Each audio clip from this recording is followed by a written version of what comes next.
back to another science video. Today I'll be showing you how to do the water cycle assignment.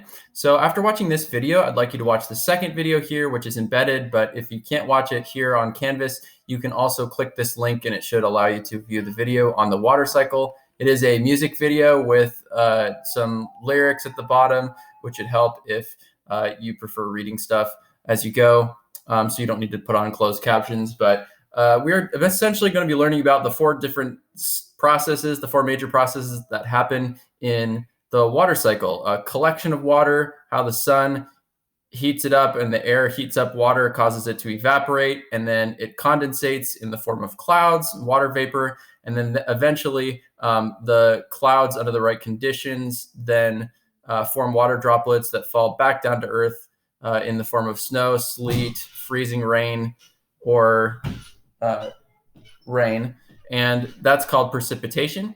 And it lands back on the earth, whether either in groundwater, runoff, but essentially it ends up back in the waters of the earth for it to collect in collection again and evaporate. And it goes through the cycle over and over again.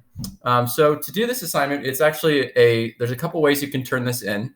You can either do option 1, 2, or 3. Option 1, the model of the water cycle, is to make a real life demonstration.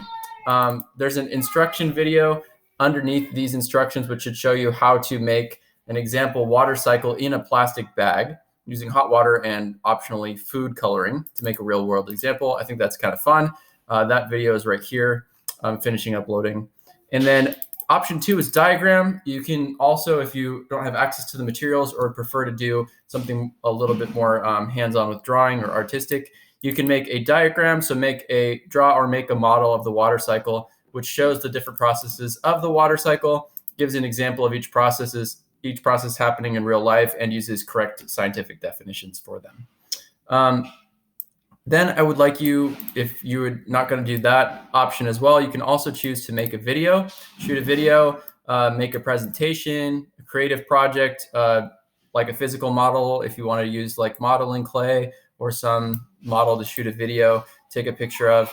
That's fine as well. I also put in like animations. I know some people are good at using Flash and Scratch, things like that. So whatever you would like to do, the requirement for option 3 is that whatever form you do, you need to clearly show the different processes in Earth's water cycle and how they work. So you have a bit of free reign to do this assignment. Here's the instructions written out for the bag. There's only 5 steps, and it's a pretty cool visual. So I would suggest using the food coloring and Ziploc bag and some hot water to do this assignment with the lab materials. But if you prefer to do it otherwise in a video form or creative form, feel free to do that as well. I look forward to seeing your work, and I will see you on Monday.